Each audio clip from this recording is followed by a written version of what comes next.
Hello बच्चों, मेरा नाम है Deepak Chakar and I welcome you to the platform of Adhyayan defence academy.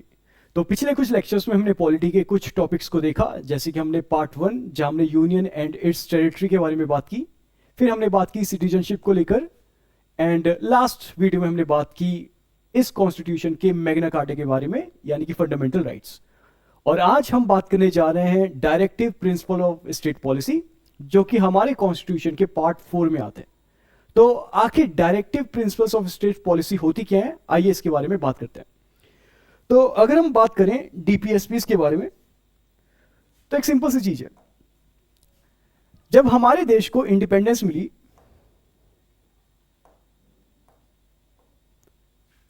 जब हमें इंडिपेंडेंस मिली, ठीक, तो जब हमें इंडिपेंडेंस मिली तो उसके बाद हमें, यानी कि इंडिया को अपने सिटीजन्स के लिए बहुत कुछ करना था। जैसे हमारे देश में हमें लोगों को फूड पहुंचाना था, खाना, उनको जॉब्स प्रोवाइड करवानी थी, इसके अलावा उनके लिए प्रॉपर एजुकेशन हमें उन्हें देना था, और भी बहुत सारे रिसोर्सेज थे जो हमें उनको देने थे। लेकिन परेशानी यह थी कि अगर हमें उन्हें ये सारी की सारी चीजें देनी है तो हमारे पास रिसोर्सेज होने चाहिए। जैसे अगर हमें उन्हें एजुकेशन देनी है तो एजुकेशन देने के लिए हमारे पास इंफ्रास्ट्रक्चर होना चाहिए, जैसे कि स्कूल्स। इसके अलावा स्कूल्स में हमारे पास बेंचेस और भी बहुत सारी अदर चीजें जो हमें स्कूल में होनी चाहिए। इसके लिए हमें क्या चाहिए? रिसोर्सेस। रिसोर्स का मतलब सिंपली अभी समझ लो, इसका मतलब है मनी, पैसा होना चाहिए। और जब हम आजाद हुए तो उस समय हमारे पास ये रिसोर्स यानी कि मनी था नहीं कि हम हमारे देश के लोगों को ये चीजें प्रोवाइड करें। लेकिन ये इंपॉर्टेंट है इनको प्रोवाइड करना, लेकिन हमारे पास मनी नहीं है। तो इसीलिए हमारे जो कॉन्स्टिट्यूएंट मेकर्स थे, जिन्होंने कॉन्स्टिट्यूशन को बनाया, उन्हें इस बात का पता था कि हमारे पास रिसोर्सेज की कमी रहने वाली है एक अच्छे खासे समय तक, और इसीलिए हम स्टेट यानी कि सरकार, गवर्नमेंट फोर्स नहीं कर सकते कि वो ये सारी की सारी चीजें लोगों को प्रोवाइड करें, कारण हमारे पास खुद था नहीं। तो इसीलिए उन्होंने कहा कि हम स्टेट्स को simply part 4 of Indian constitution के अंदर कुछ डायरेक्शन दे रहे हैं। क्या दे रहे हैं? डायरेक्शन, कि आपको क्या करना है कि जब आपके पास रिसोर्सेस आ जाएं, पैसा आपके पास आ जाए, तो हम आपको एक लिस्ट दे रहे हैं, आर्टिकल 36 से लेकर आर्टिकल 51 तक। तो जब आपके पास रिसोर्सेस आ जाएं तो आपको ये सारी की सारी चीजें कोशिश करनी है कि आपको प्रोवाइड करनी, किसको? सिटीजन्स को। तो इसी चीज को हम कहते हैं directive principles of state policy.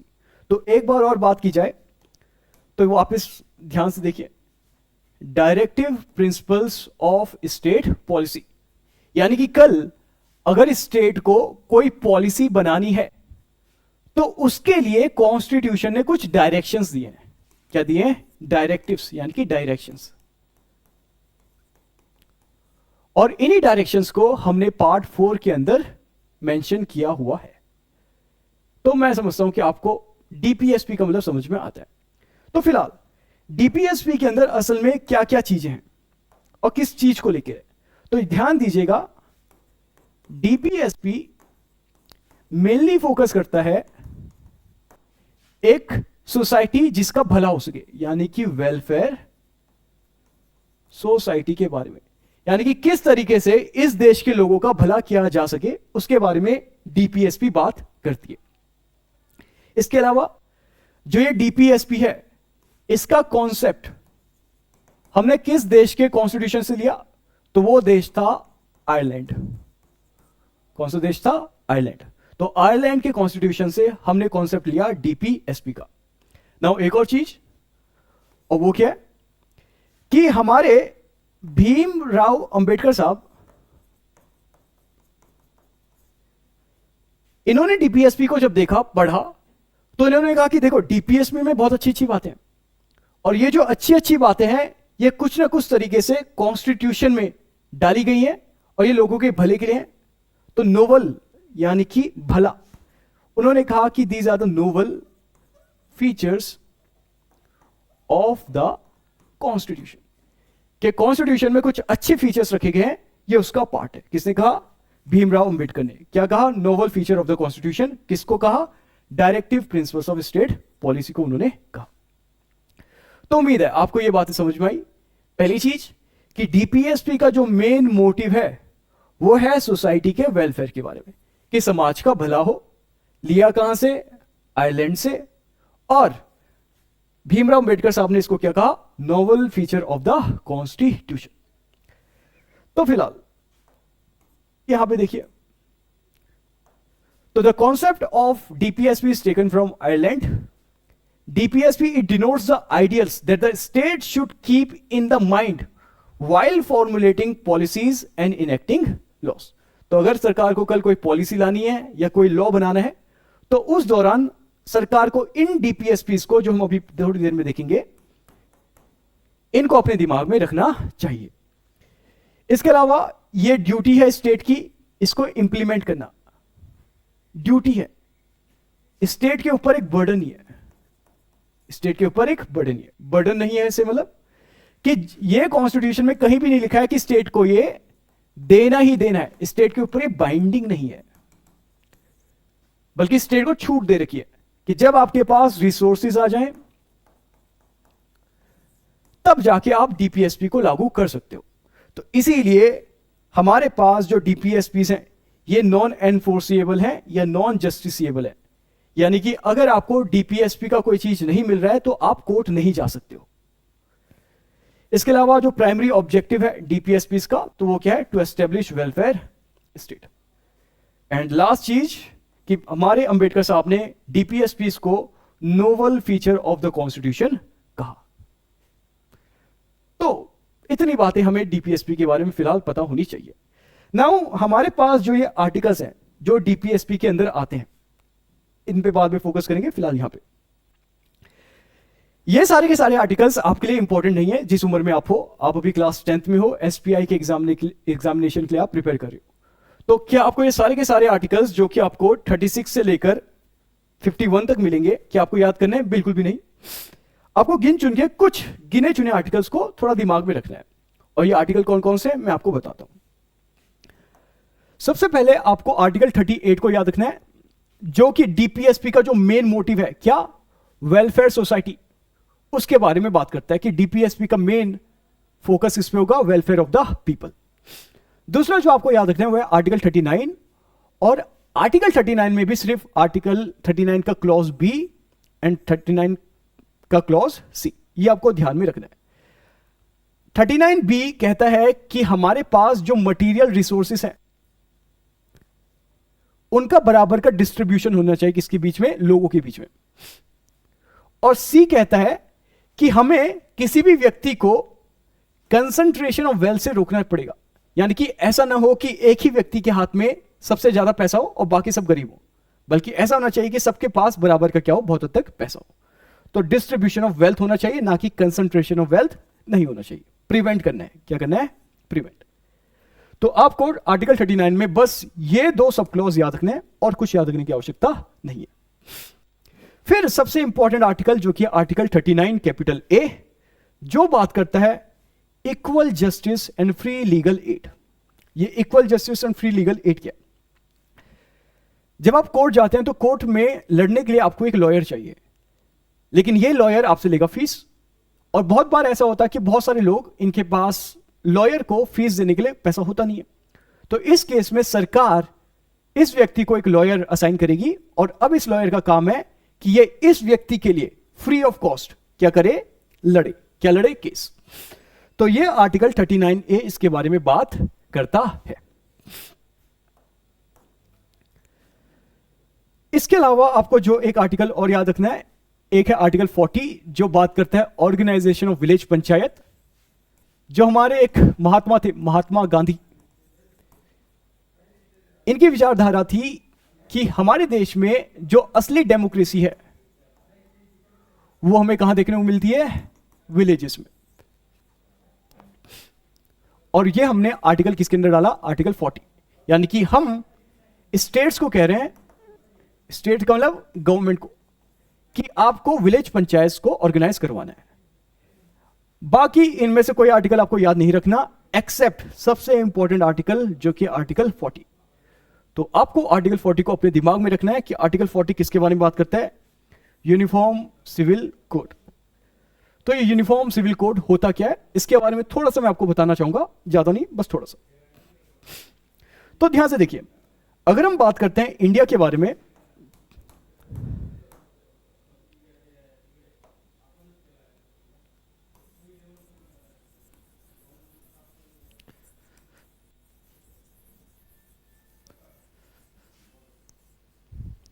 तो यहां देखिए, जब हम बात करते हैं इंडिया के बारे में, तो जब हम इंडिया में लॉज देखें तो ये दो तरीके के हैं। एक है क्रिमिनल लॉज, यानी कि जहां आपने कोई क्राइम किया हो, जैसे किसी का मर्डर, या आपने कहीं कोई थेफ्ट किया हो, चोरी, या रेप सपोज। तो ये सारे के सारे एक टाइप के क्राइम है। और ये जो क्राइम है, अगर कोई भी व्यक्ति करेगा, वो किसी भी धर्म का हो, किसी भी रिलीजन का हो, हिंदू हो, मुस्लिम हो, सिख हो, जैन हो, पारसी हो, क्रिश्चियन हो, या कोई और रिलीजन हो, कोई भी व्यक्ति अगर इन क्राइम्स को करेगा तो उसको जो सजा मिलेगी, पनिशमेंट, वो बराबर मिलेगी। क्या मिलेगी? बराबर, इक्वल पनिशमेंट मिलेगी क्राइम के लिए। लेकिन फिर हमारे पास एक और लॉ है जो कि हमारे पास है सिविल लॉज। कौन से लॉज? सिविल। और इस सिविल लॉज में जैसे कोई मैटर हो गया प्रॉपर्टी को लेके, या कोई मैटर हो गया छोटे मोटे झगड़े को लेके, कोई छोटा मोटा झगड़ा, क्वेरल। तो ये जो मैटर्स हैं ये सिविल मैटर्स हैं। और ये सिविल मैटर्स भी जब कोई व्यक्ति करेगा किसी भी रिलीजन का, हिंदू, मुस्लिम, सिख, क्रिश्चियन, पारसी, जैन, बुद्धिस्ट, कोई भी, इन सब के लिए ये भी बराबर है अगर इंडिया के अंदर करेगा। लेकिन इसी सिविल लॉज के अंदर हमारे पास एक और लॉ आता है जो कि है पर्सनल लॉ। Personal law. और ये पर्सनल लॉ क्या होता है? पर्सनल लॉ का मतलब है कि कोई व्यक्ति शादी करना चाहता है, मैरिज, या कोई व्यक्ति शादी करने के बाद डाइवोर्स लेना चाहता है, तालाक, या किसी व्यक्ति की शादी हुई, बच्चे हुए, उस बच्चे का एडॉप्शन कौन करेगा, ये मैटर, या जो प्रॉपर्टी है किसी व्यक्ति की, उसकी जायदाद किसके पास जाएगी, यानी कि इसको हम कहेंगे इनहेरिटेंस। इनहेरिटेंस। तो ये जो चीजें हैं, मैरिज, डाइवोर्स, एडॉप्शन, इनहेरिटेंस, इनको हम कहते हैं पर्सनल लॉ। और असल में इस देश में जो ये पर्सनल लॉ है, ये हर रिलीजन के लिए ये अलग अलग है। यानी कि रिलीजन इनको अपने हिसाब से डिसाइड करती है। और इसको लेके मेन प्रॉब्लम इंडिया में ये है कि जब भी ये मैटर कोर्ट में जाते हैं तो कोर्ट को वहां ये सारे के सारे डिसीजन देखने पड़ते हैं किसके हिसाब से? रिलीजन के हिसाब से, जो कि कोर्ट का टाइम और प्लस कोर्ट को सोचने में मजबूर कर देता है। थिंक, क्योंकि कोर्ट को अलग अलग तरीके से सोचना है। और इसीलिए हम चाहते हैं कि लंबे टाइम से हम ये चाहते हैं कि इस देश में जो ये पर्सनल लॉ है ये क्या हो, सबके लिए एक समान हो, बहुत हद तक यूनिफॉर्म हो। क्या हो? यूनिफॉर्म। और इसीलिए कि ये सारे के सारे जो पर्सनल लॉज हैं यूनिफॉर्म हो, एक समान हो, इसीलिए हम बात कर रहे हैं आर्टिकल 44 के अंदर यूनिफॉर्म सिविल कोड के बारे में। यूनिफॉर्म सिविल कोड के बारे में। तो आर्टिकल 44 सिंपली बात करता है यूनिफॉर्म सिविल कोड के बारे में। यूनिफॉर्म सिविल कोड क्या है? इस देश में जो हमारे पर्सनल लॉज हैं related to marriage, divorce, adoption, inheritance, ये सब के सब अलग अलग हैं, अलग अलग रिलीजन के लिए। और इनको हम बहुत हद तक एक जैसा बनाना चाहते हैं, बहुत हद तक सिमिलर बनाना चाहते हैं, और इसी को हम कहते हैं यूनिफॉर्म सिविल कोड। तो क्या अभी के समय में हमारे देश में किसी स्टेट में क्या यूनिफॉर्म सिविल कोड है? तो आंसर है हाँ। सबसे पहले ये रहा गोवा में। तो तो गोवा में ये सिंस 1961 जब से गोवा इंडिया का पार्ट बना तब से गोवा में ये है uniform civil code. And recently 2025 में स्टेट ऑफ उत्तराखंड में भी ये इंप्लीमेंट हो चुका है क्या, यूनिफॉर्म सिविल कोड। तो आपको ध्यान रखना है कि हमारे पास अभी के समय में सिर्फ 2 राज्य हैं, गोवा और उत्तराखंड, जहां पे हमारे पास यूनिफॉर्म सिविल कोड है। फिर आगे चलें तो इनमें से आपको कोई भी आर्टिकल याद करने की आवश्यकता नहीं है एक्सेप्ट लास्ट आर्टिकल जो कि बात करता है article 51 promotion of international peace and security. बस आपको इतना याद रखना है और कुछ याद रखने की आवश्यकता नहीं है। तो ये तो हमारे कॉन्स्टिट्यूशन के हिसाब से है। किसके हिसाब से है? कॉन्स्टिट्यूशन के हिसाब से। यानी कि कॉन्स्टिट्यूशन पार्ट 4 को अलग अलग आर्टिकल्स में डिवाइड करता है। लेकिन फिर कुछ लोग थे जिन्होंने जब इन डीपीएसपीस को पढ़ा तो उन्होंने कहा कि यार इन चीजों को, इन आर्टिकल्स को हम 3 ग्रुप्स में बांट सकते हैं। कौन कौन से? कुछ आर्टिकल्स ऐसे थे जो सिंपली सोसाइटी के बारे में बात करते। किसके बारे में? सोसाइटी के। तो उनको हमने कहा सोशलिस्ट। क्या कहा? सोशलिस्ट आर्टिकल्स या सोशलिस्ट डीपीएसपीस। फिर कुछ हमारे पास ऐसे डीपीएसपीस या ऐसे आर्टिकल्स थे जो गांधी जी की विचारधारा से मिल रही थी, तो उनके हमने कहा गांधीयन प्रिंसिपल्स। क्या कहा? Gandhian principles. और फिर हमारे पास कुछ ऐसे डीपीएसपीस थे जो समझदार लोगों वाली बातें कर रहे थे, इंटेलेक्चुअल वाली बातें कर रहे थे, तो उनको हमने कहा लिबरल इंटेलेक्चुअल प्रिंसिपल। तो आसान से शब्दों में बोलूं तो socialist principle, Gandhian principle and liberal intellectual principle, ये जो 3 कैटेगराइजेशन है डीपीएसपीस की, ये कहीं से भी कॉन्स्टिट्यूशन में मेंशन नहीं है। बल्कि जब हमने कॉन्स्टिट्यूशन को पढ़ा तो हमने कहा कि इनको 3 कैटेगरीज में डिवाइड किया जा सकता है। किसको? डीपीएसपीस को। तो हमने इनको 3 कैटेगरीज में डिवाइड किया, जो कि आपके सामने इस तरीके से ऐसे हमारे पास सोशलिस्ट प्रिंसिपल्स हैं, गांधीयन प्रिंसिपल है, लिबरल इंटेलेक्चुअल प्रिंसिपल है। आर्टिकल 38, 39, 39A, 41, 42 ये जो आर्टिकल्स हैं ये सोसाइटी के बारे में बात करते हैं। तो हमारे पास किसके अंदर आ रहे हैं? सोशलिस्टिक प्रिंसिपल के अंदर आ रहे हैं। नाउ अगेन, क्या आपको ये याद करने हैं? तो अभी आप क्लास 10th में हैं, अभी आपने क्लास 10th रिसेंटली पास की है, तो आपको सिंपली इतना पता होना चाहिए कि डीपीएसपीस को हम socialistic, Gandhian and liberal intellectual principles में बांटते हैं। इसके अंदर कौन कौन से आर्टिकल आते हैं इनको याद करने की आपको आवश्यकता नहीं है। उम्मीद है आपको यह बात समझ में आती है। तो आगे चले तो एक लास्ट पॉइंट है हमारे पास डीपीएसपी का, और वो लास्ट पॉइंट क्या है कि जब हमारा कॉन्स्टिट्यूशन बना तो उसके बाद एक डिबेट उठा, क्वेश्चन उठा कि अगर हम बात करें पार्ट 3 यानी कि फंडामेंटल राइट्स एंड पार्ट 4 यानी कि directive principles of state policy, इन दोनों में से बड़ा कौन है, सुपीरियर कौन है? और यह क्वेश्चन आया हमारे सुप्रीम कोर्ट में कि बताओ सुप्रीम कोर्ट, फंडामेंटल राइट्स बढ़े हैं या डीपीएसपीस बढ़े? और सुप्रीम कोर्ट ने एक फेमस केस जिसका नाम है चंपकम दोराई रंजन केस 1951 में कहा कि हमारे पास जो फंडामेंटल राइट्स हैं ये क्या है? सुप्रीम है।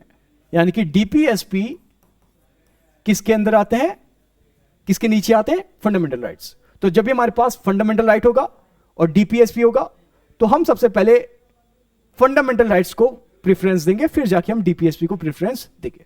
इस बात का ध्यान रखिएगा।